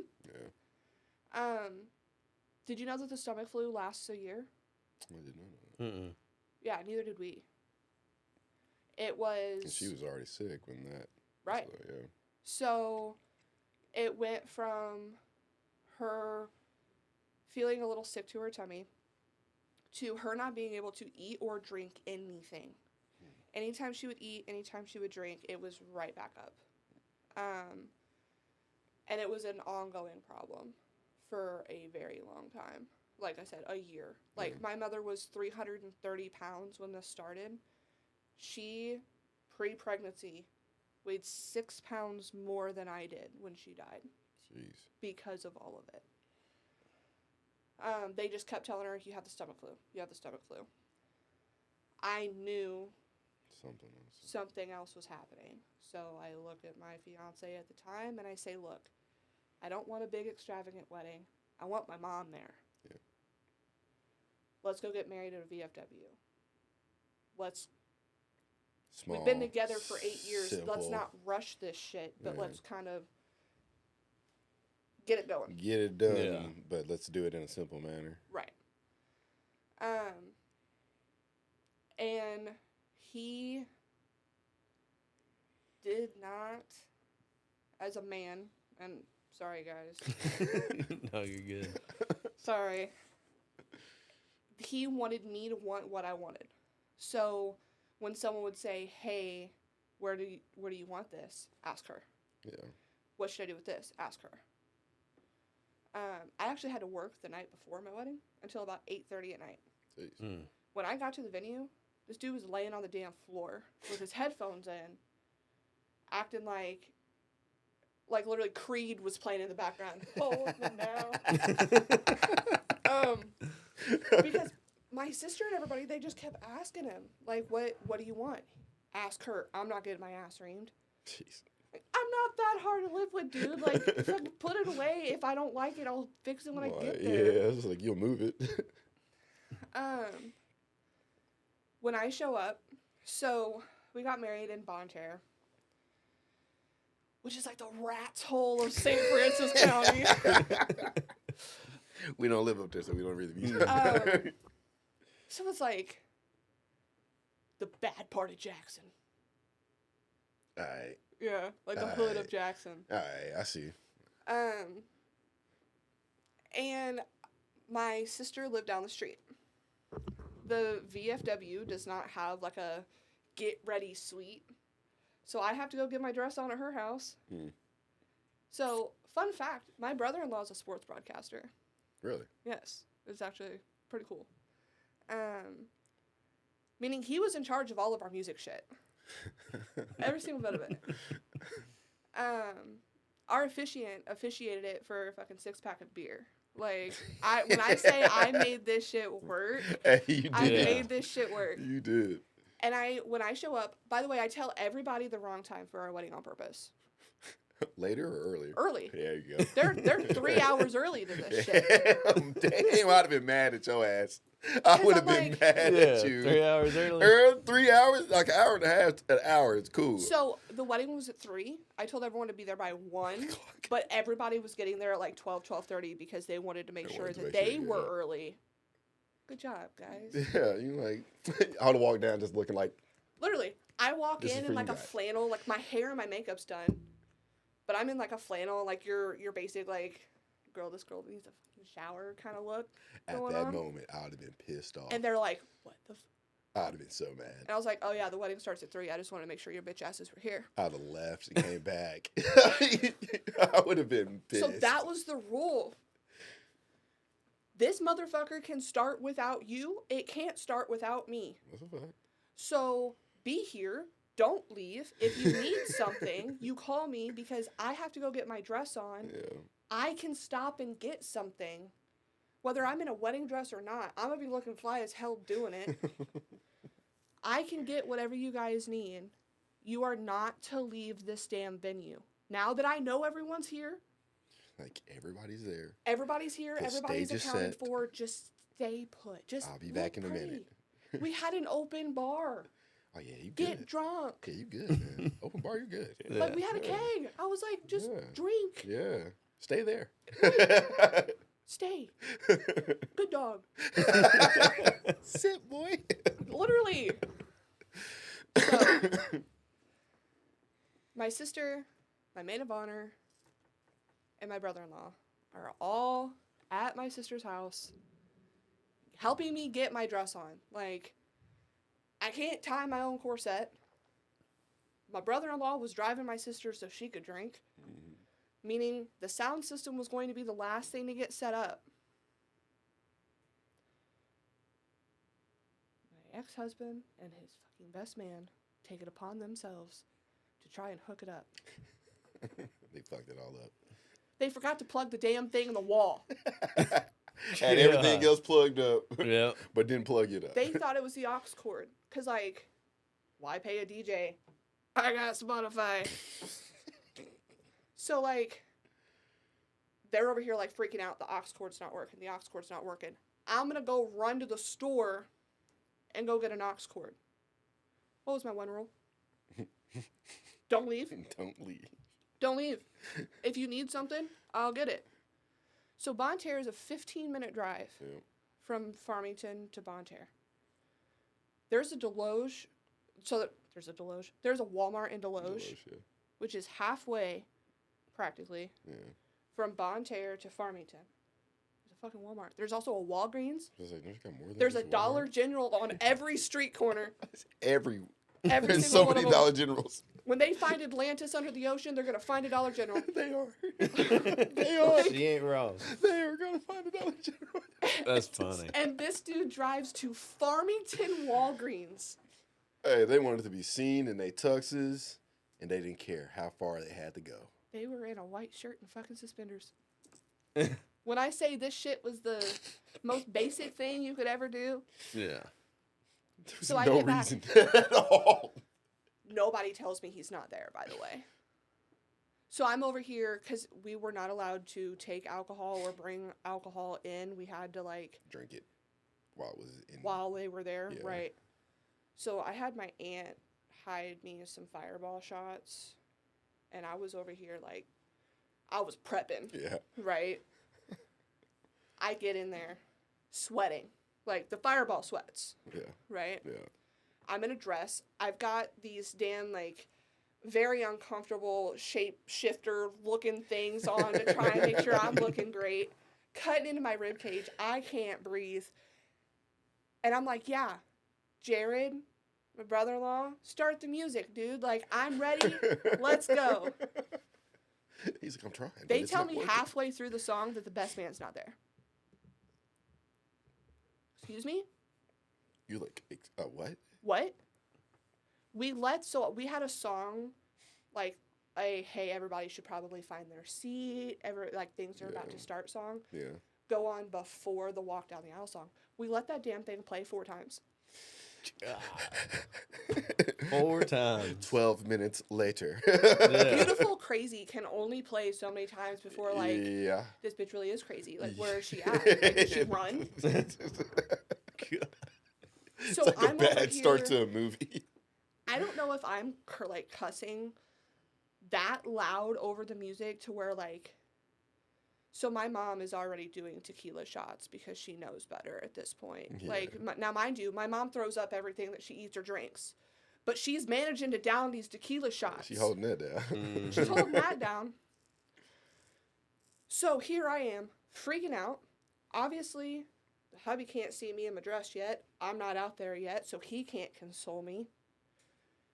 His groomsman is standing there going, I'm going to find him. I'm going to find him. My dad's over here like, calm down. You're going to be fine. Like, my dad was a G. Okay, my dad's trying to calm me down. I'm over here trying to throw hands. I'm mad. You're ready to fight. Finally, I look at him and I'm like, tell him to come here. Now they know that, like, I'm about ready to... Because, like, I'm not a traditionalist. But I did not want him to see my damn dress. Yeah. So I'm like, tell him to come here and go stand on the other side of the door. And I'm like, if he is not here in 3 minutes... I'm walking. We're walking without him. I told you, this motherfucker can start without you. It can't start without me, and I'm about to prove my point. So I would guess what? love to see a woman just get married by herself. And then the husband show up late like, sorry, guys. I would love to see that. Literally. He's now shaking. Because he knows, like, I'm done. I'm mad. Real mad. Finally, 3 minutes went by. I'm like, okay, it's going to ruin my entire walk. It's going to ruin, because, like, obviously, I have my maid of honor and my bridesmaid. He has his best man and his groomsman. Yeah. They're supposed to walk together. Nope. The groomsman walks by himself, and my girls walk together. There was a triangle. So y'all was moving like a force. Literally. Like, y'all should have been doing like a pimp walk. Like, I had my dad and my grandpa walking me down the aisle because they were holding both of my hands because I was getting ready to punch his girlfriend in the mouth. Because, again, Angry. they knew better. Angry. Like, I'm big mad. And, like, this is supposed to be the big, like, happiest day of my life, mind you. But he had already told us prior that, like, he was going to do everything in his power to ruin this shit, right? Really? So our officiant that morning had said, do you want the best man to hold on to the rings or do you want me to? And I didn't even let this man speak. I said, you, please. I don't trust, like, something, like, I had that Something's intuition. off. Yeah. Something's off. Something's off. So luckily, he didn't have them, so I didn't have to worry. Like, this could literally have went, like, the entire ceremony could have went on without him. Yeah. Did I feel bad for my husband a little bit? Like, yeah, because Yeah, man. he missed his best man, you know, like, whatever. But did you give a fuck? But if you got a best man that's acting like that, you know, He's not that's very good kinda, best man. That's kind of disrespectful even to the husband. Yeah. Right. Like, you're supposed to be my boy. Yeah. Ceremony starts. We're, like, already done with our vows. That's how far into this shit we are. He decides to walk in through the side door. which also, by the way, disrupts the entire ceremony because now everyone's looking at him. It's like you're watching the show, and then you just like, what the fuck is this dude doing? Yeah. Right. It's like, because he's dressed like everybody else that's standing up there, and they're like, oh, that's the best man. That's the best man. That's so the best man. I stopped the ceremony because he tries to walk up and stand where he's supposed to, and I'm like, sit. Like, and I literally, like, when I tell you, my fiance was about to shit himself because he knew, like, whenever I stopped, I was like, you sit. Like, I snapped and everything, sit. Sorry. It's comical as hell. That's It really funny. is. That's so funny. So him and his girlfriend. It's like, as we stand here in front of God and everyone else witnessing, sit your ass down right there. Literally. Continue. That's exactly how that went. That's exactly how that went. Him and his girlfriend had actually paid for our honeymoon. So like we were supposed to go to Colorado. Stay in an Airbnb. I was supposed to go to a Billie Eilish concert. By the way, Calm down. Calm down. Hey, she's legal now. I can say that. But like, I'm supposed to go to a Billie Eilish concert. We're supposed to go to Colorado. Like, we're literally leaving in like 2 days to go to Colorado. Yeah. And I'm like trembling with anger. But I'm looking fly as hell. Okay, I look way too good to go to jail. So, and mind you, like, all the people on my side, they all know. Like, they're laughing. Like, they think this shit's funny. Like, they know you mad. They know it's like a whole shit show at this point. Yeah, well, they know that, like, I'm about to throw hands if anything else happens. So we did, to kill the tension, the officiant tried to make a bad joke. Now, this is where shit hit the fan. He was like, well, good thing I have the rings, ha ha ha. And I was like, well, good thing we didn't trust him because he ain't worth shit. When I say that, his girlfriend stands up in the crowd and calls me every name in the damn book. Like, during my wedding ceremony. During like, the ceremony? During the ceremony. Like, I still have the video. Like, during the ceremony, don't you talk to him like that, you bleep, bleep, bleep. Yep, yeah. During the ceremony, every single girl in my side just, like, they're about to remove her. Like, when I tell you this was the most Jerry kind of ever, Yes. and I'm just thinking to myself, this is my wedding. This is how this was supposed to go. Times like that, that's when you look back and you're like, it had to have been me. Like, that's some me shit to happen for my life. Like, that is so me. Like, exactly. That's crazy. Like, this is my life now. Like, if that did not happen, it wouldn't have been a normal wedding for you. Like, you feel like that had to have happened for it to have been. Correct. Yes. Like, it would have been weird if this shit would have if it would just went normal, everything would have been just all freaking perfect. Like, like, I've been through some shit. Yeah. And, like, this just. Ting. Like, it's like, remember, your life sucks. Right. Like, what the fuck? And this week's episode is brought to you by Fuck My Life. Yes. So, and that's not even the worst part. Like, literally. So now he walked in late. I told him to sit down. He tried to make the officiant tried to make a bad joke. I'm over here trying to laugh it off and agree with him. Yeah. She's calling me names during my ceremony. We did a candle lighting ceremony. Okay. Yeah. So, like, we tried to keep religion out of it. I'm not a super religious person. His family didn't like that. Fuck them. So we did a candle lighting ceremony because, you know, that was just the thing. Yeah. And the whole time I'm like, if looks could kill, this dude would have been hanging on fire. Like, I'm not lighting the candle. I'm lighting him on fire with the looks that I'm giving him as I'm lighting this candle. At this point, I'm like, okay, the rest of the wedding went off without the rest of the actual ceremony, let me say, went off without a hitch. And I'm like, okay, let's just go. Let's ignore that happened. I had one rule for my husband at this point. Now he's my husband. Now he has to listen to me, bro. Like, before it was optional. Now it's mandatory. You sound like Like, you had a leash on him or something at that point. Like you're They all adopting said a he was dog, whipped. and at that point you're looking at him in a cage, and then he's like standing next to you. You're still petting him. You're like, "Oh, God, let me sign the paperwork." You sign the paperwork. Then that's when they clip the leash on, and he's like, "Oh shit, I'm going with her." Like that's what you're making it sound like. I told him, because, like, again, it's no question at this point. Like, we all smoke, whatever. I could not. I was too, like, nobody gives a shit about the groom at the wedding. It's always It's the a bride. bride. Yeah.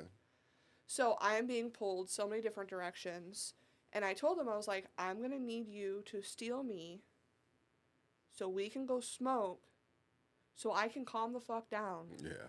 and have a breather, like a minute. Do not, I'm your wife now, do not go and lock yourself in a car with all your damn buddies Yeah. and go get stoned without me. We've got shit in here that we need to take care of. Like, we still have pictures. We still have, you know, the Whole wedding to get through. food. Like, we still have, like, the hard part's over. Let's get the rest of it out of the way. Yeah. Mm-hmm. This bitch that was calling me out in the middle of my ceremony decides to scurry away. She like left. She went and hid in her car Oh. because she's afraid, as she should have been. Saying all this, I'm still painting the picture like it's at a VFW. Right, exactly. Yeah. Like you parked right there. Right. Except that was the problem. She went and sat in her car, so guess who followed? Her boyfriend, best man. Guess who else followed? The groomsmen. Guess who else followed? My fucking husband. To all get stoned in this damn car. The one thing I told him not to do. Damn. Like, and because she just called me out in the middle of my ceremony, like, I'm not gonna go, like, choke Right. it up with this girl. Like, Yeah. she's gonna be lucky if... Remove her. Right. Yeah. So, and mind you, now it's backing up pictures, it's backing up the food, it's backing up, like, everyone's asking me, where's Matt? Now I want to pull my little tiara crown that I had off and shove it up his ass. Like, literally. So he finally comes back in. We finally get through most of it. And I look at her. She comes back in, which is a ballsy move. Yeah, she ain't getting no. And I told her, well, at this point, like, I'm trying to salvage the honeymoon. Because, Yeah. like, during the ceremony, did I forget that they had, Kudos to you. you know, did I forget that they had paid for our honeymoon? Oops. So, like, I'm trying to be an adult here, as pissed as I was. Brandon, you know me, so you can imagine the sarcasm here. Yeah. I'm like, look, girl, can we go have a private conversation? Like, me and you, can we go Squash this. be a woman, talk it out? Yeah. Her boyfriend comes outside, and I just look at him, and I'm like, you're not needed. You're not needed for this. Yeah, walk off. And he goes, well, I'm here for her safety. And I said, I promise you, I look way too damn good to go to jail today. I'm trying to be an adult here. I'm here for her safety. It's just But wild. you standing here is pissing me off more. Yeah. So I need you to bounce. Go back inside. Go be up his ass. Yeah. Go tell me what he's about to eat for lunch. Go get it. Don't tell me what he did eat from. So this is when she makes the vital mistake. And luckily,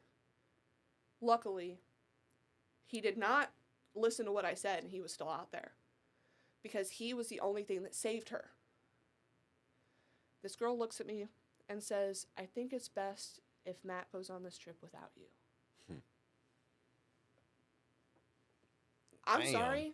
Did you just tell me that you think it would be a good idea for my husband to go on our honeymoon without me? Literally. So, All of that. all he could say was, bitch, you're dumb. Because, like, he knows. Yeah. Like, why you gonna say that to the bride, bro? Like, what? I don't care. So What I you look at pay both for. of them because, again, we had a no outside liquor policy. The reason why he was late, he didn't just go and get an aux cord. He went and grabbed liquor from the damn liquor Of course, store. that's what the groomsman's going to do. I mean, yeah, I get it, but like, don't make yourself late to the damn wedding because of it. Yeah. It's funny because we had a similar thing at my brother's wedding. We did the same damn thing. Like we got engraved like wallets and cigar cutters. So like, you know, we were like, fuck yeah, we got to go get cigars and we got to go get some liquor. So like we left like 10 minutes before the wedding was supposed to start and got there 2 minutes after the wedding. So like we had I've been through similar things. I get it coming from a groomsman side, but still, how you gonna tell the bride she can't go on her honeymoon though? That's Yeah. I'd have fucked her That's up. wild. I'd have fucked her Like, up. that's why I told them both they just like needed to leave. That night, fast forward, because like at this point, fuck it. That night, he made the stupid decision of taking their side. Yeah. Like my husband took their side Yeah. of the whole situation.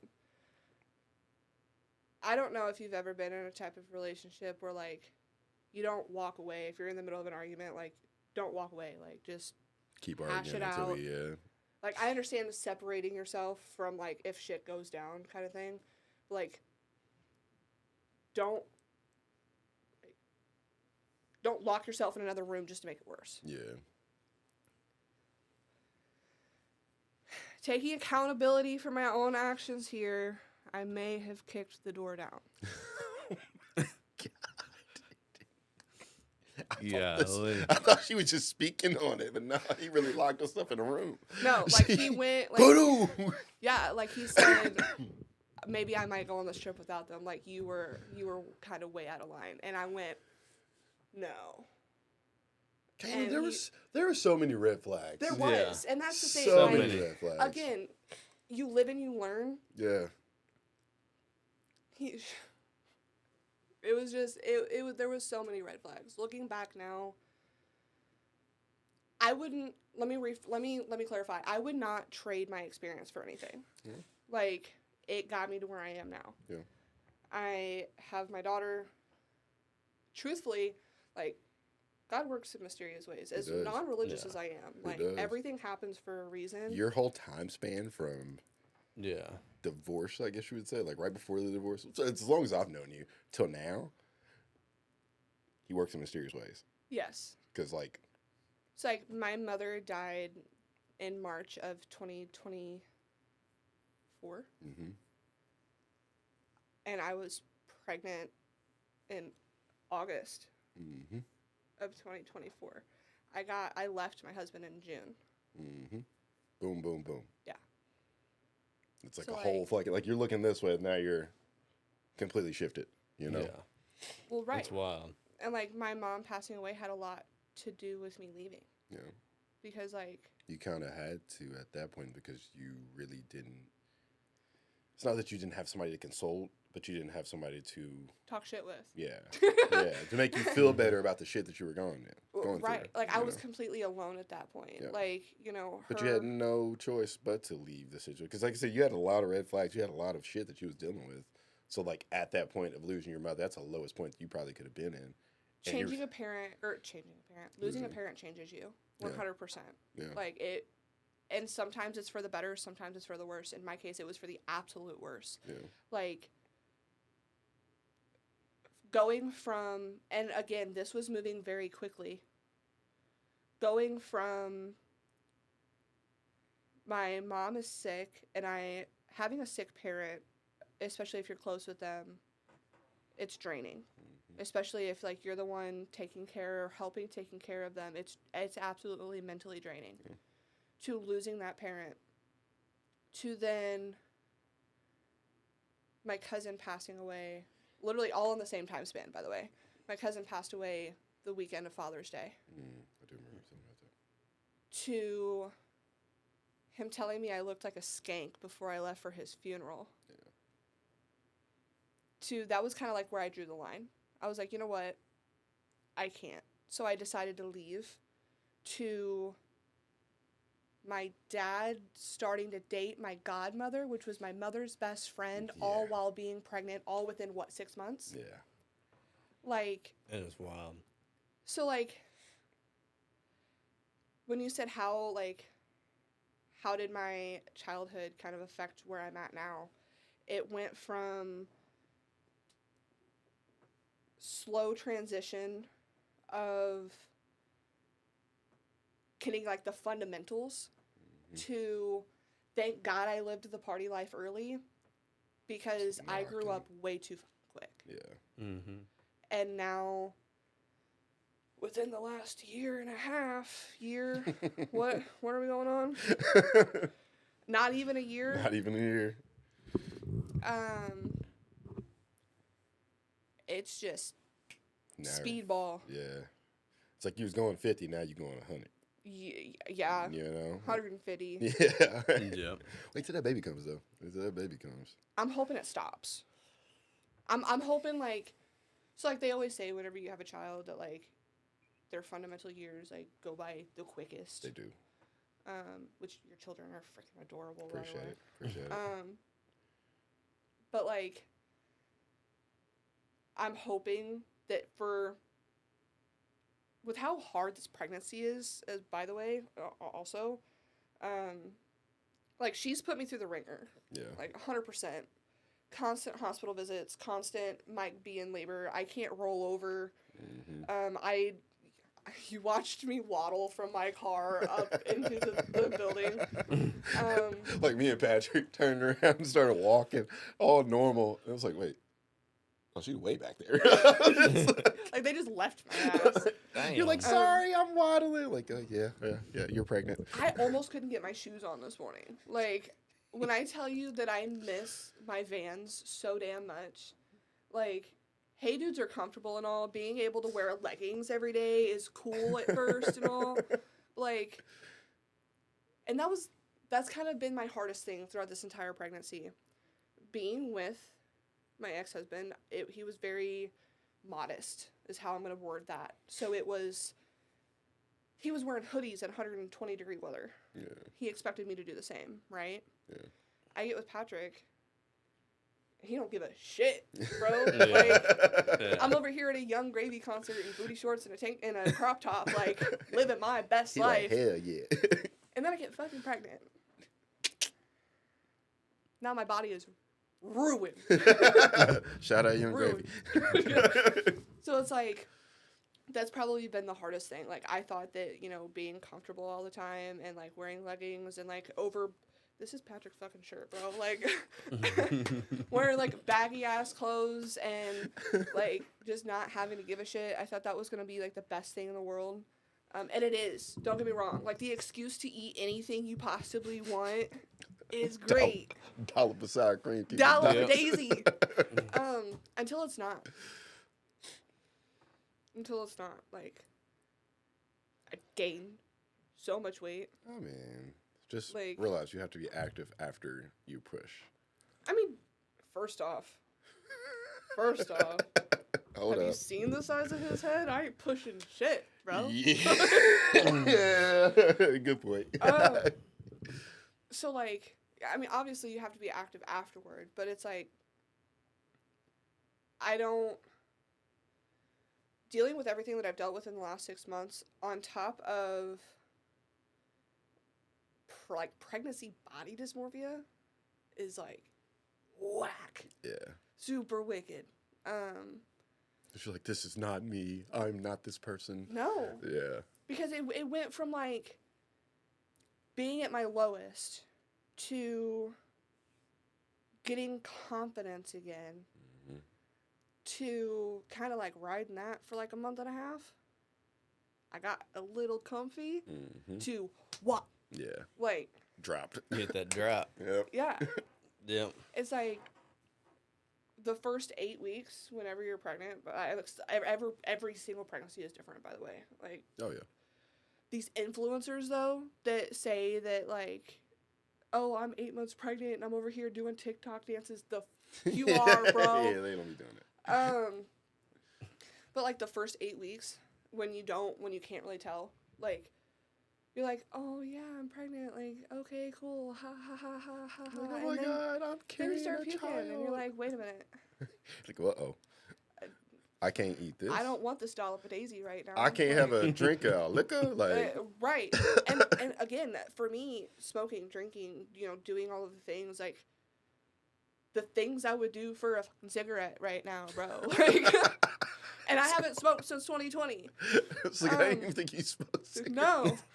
Like, it's just, like, it changes your entire, like, I quit back in 2020. I started vaping. Yeah. Best decision I ever made, by the way. Cigarettes are rank.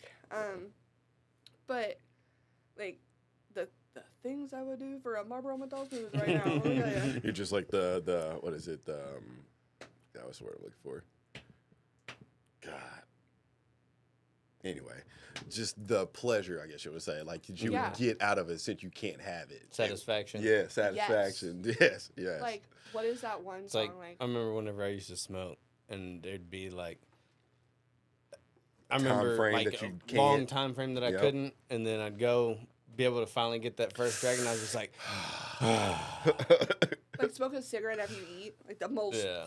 Like you're so full and you just lean back. I feel like that's the worst part of it too, though, because like after that you're like kind of chasing that, and there's no point where you're just habitual, like for sure. Yeah, and that's where you're like you don't like wait to have that sensation over and over again. You're just like, it's not doing the same thing. Not doing okay, but that one's done. Let me get another. Yeah, it's still not hitting the same until you have that gap or until you have that moment where you have to like wait to like that's why 15-minute smoke breaks are the shit. It's like, let me see how fast I can get this hundo down in 15 minutes. That's it. No, but so like, where is your mindset now? Let's in the garbage. In the garbage. No, it's now that I've had some time. Out of that, you kind of come to, I guess I'm not 100% sure if you've come to terms with your mother. No. Yeah. So like I was starting to. Yeah. I was finally getting used to her not calling me all the time. I was finally getting used to her not being around. But like, I'm about to have a baby. Yeah. In like 3 or 4 weeks. Like, and to know that she's not going to be there. She's not going to be there to help me through it. She's not going to be there to teach me what I need to know. Teach you. She's not going to, and that's all she wanted. Like, she wanted me to have kids so damn bad. Mm-hmm. Like, I got her 2 grandcats because she wouldn't stop asking me when I was going to have children. Like, that's all she wanted for me. Was she wanted to be a grandma. Yeah. And so it's coming to that trailhead of I've kind of just been vibing for the last year. Like, surviving. Yeah. Vibing, thriving, whatever, to oh shit, it's real. Yeah. Because again, having a sick parent, as guilty as I feel for feeling this way at all, you almost get, like, a sense of relief for a minute. So, like, when she first passes, yes, I was so sad. Like, I was mortified. But then, like, after a month or so, like, you finally just, like, okay, no more doctor's appointments, no more her being in pain and crying and all the things. So, like, you do feel some, like, guilty pleasure. That's what I was saying. That's kind of, I was like, like, I feel guilty for feeling this way, but it's like, what a relief to have, Right. Mm-hmm. To now it's like, if I was not currently pregnant, I feel like I'd be handling a hell of a lot better. Oh, yeah. But, like, this is all she wanted for me. Yeah. That's a hell of a change after losing someone, too, though. It is. But I think that she had a lot to do with the fact that I'm pregnant. That's your mama. Yeah. Absolutely. That's your mom in there. She said, "Oh, you thought you got rid of me? Psych." Psych. Which is the on-standing joke right now, that she's going to come out and be like, "I'm back, baby." But, like, yeah, it's troubling. Because, like, on one hand, super excited to be a mom, super excited to be able to give Remy everything that she taught me. Mm-hmm. You live and you learn, not to the extent that my mother was a G. Like, there needs to be some more grounding there. Yeah. Not like actual grounding because that shit made it worse. I felt. But like there needs to be a better balance. There's times when you need a parent versus when you want a parent. Yeah. And she was always there when I didn't need her, but I just wanted her there. But she was never there when I needed her there. So like there needed to be a better. And that's what you get. That's the position that you're in now, and that's kind of how I looked at being a parent and father. Like nobody taught me how to be a dad. I was just like had to figure it out, you know. And that was like, what do I do? And it's still times now where I look back and I'm like, well, what did my parents do in this kind of situation? And then I make my own assumptions of how I'm going to handle it from how I was raised. So that's the position you're in now, where you can dabble here, dibble there, you know, or let them live and then teach them from where they're living, you know. Well, that's what terrifies me a little bit about making the wrong choices over what to, I guess you would say, discipline or just. No, because I know what I would do. Yeah. But there's also another half that gets a contributing You guys are going to have to learn to communicate. Yeah. You have to compromise. Yeah, compromise, communicate, and rationalize. That's a lot of what I have to do with my kid's mother. I have to rationalize the situation between me and her relationship and the rationalization of what the kids need. So, like, if it's a time where, like, they're with her and she has to do disciplinary actions, and I'm like, no, that's not enough. I can't discipline them when they get to my house because it didn't happen in my house. I have to talk to them about it. You know, those are those things that you guys are going to have to figure out how to do. Well, it's like, because we had such a different upbringing, it's like, no, honey, we can't just pray about it. Yeah. Like, I'm about to whoop that ass. Like, we got to do something like, now.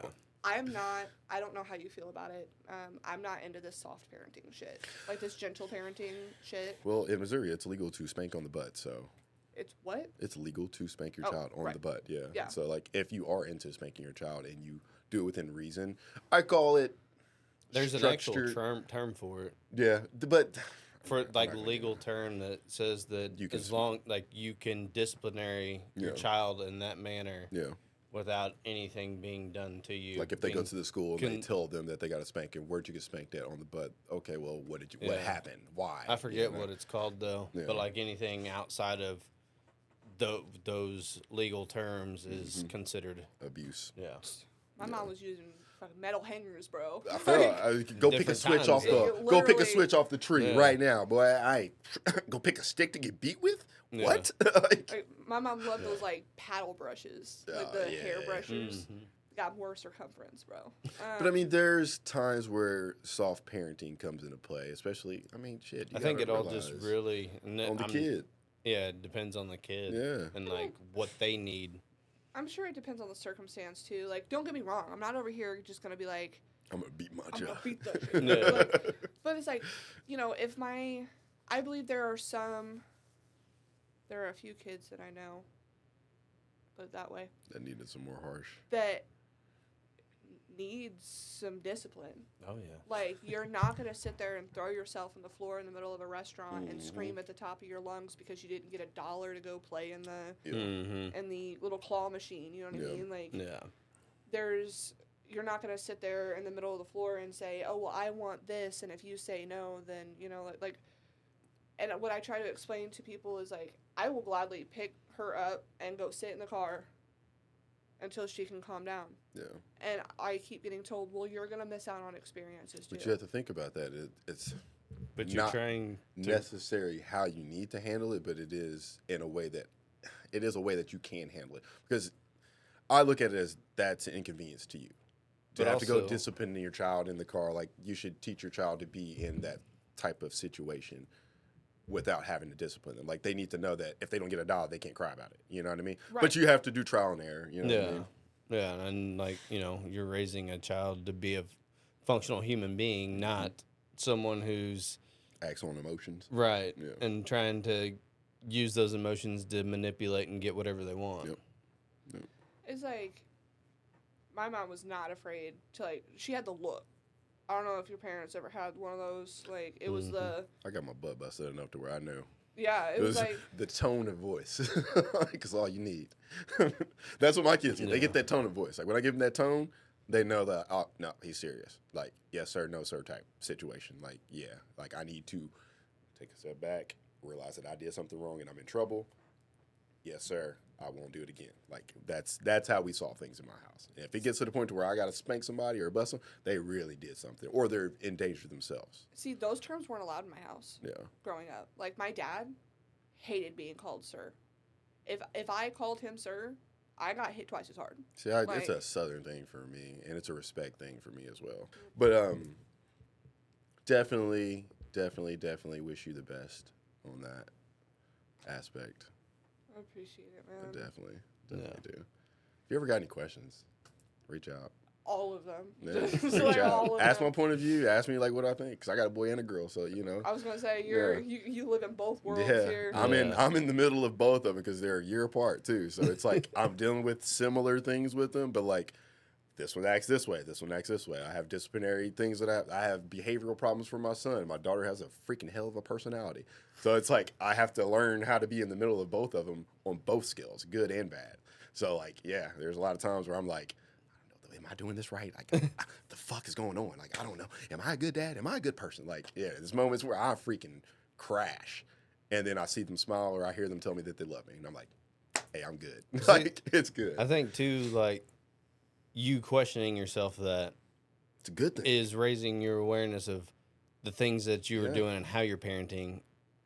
And therefore, that is acknowledgement that you are. Mm-hmm. It's letting you look at your limitations of parenting. You're thinking about it full circle. Like, you're really thinking about, am I handling this situation? How could I have handled it better? You know? And never, the biggest parenting advice, I'm giving this to the world too, never discipline or overcorrect your children out of emotion. Like, that is not the way to do it. Mm-mm. Do it with rationality and logic, honestly, and morals. But anyway. Wherever your moral balance is. That's where it gets kind of tricky for me, though. It's like... Yeah, you've had a lot of worldly... Right. Yeah. So it's like, I have to super monitor my emotions. Mm-hmm. Especially, you know... Because it might not be that bad to where you need to be that mad. Right. You see? One thing that I did learn to kind of just, like... give myself the 5-second rule. Yeah. Like, take a step back. Take a step, yep. Like, I'm going to look at this beautiful little child of mine. I'm going to be like, is it worth it, though? Like, do I want to strangle him? I don't look good in orange. Like, yeah. You got to remember that. Freedom is a lot nicer. Like, I want to see your dad when he comes home from work. I don't want to see him at work. Like, that part. Yeah, we're going to get into that in his episode, too. That's going to be fun. Kaylin, I appreciate you for coming. It's been a pleasure. I appreciate you for having me. We're going to have to kick it when We are. I mean, you got a baby now. Like, in about a year, she can come play with my kids. My kids will love it. My kids love babies. I don't know. It's a crazy thing. So I feel like as a kid, you shouldn't like smaller kids, but, like, kids like smaller. I don't know. It's a thing, man. Yeah, it's a kids, man. Kids want kids until kids grow up and they're like, well, we usually do this on our episodes. So, is there any advice that you can give the world from your point of view of your life?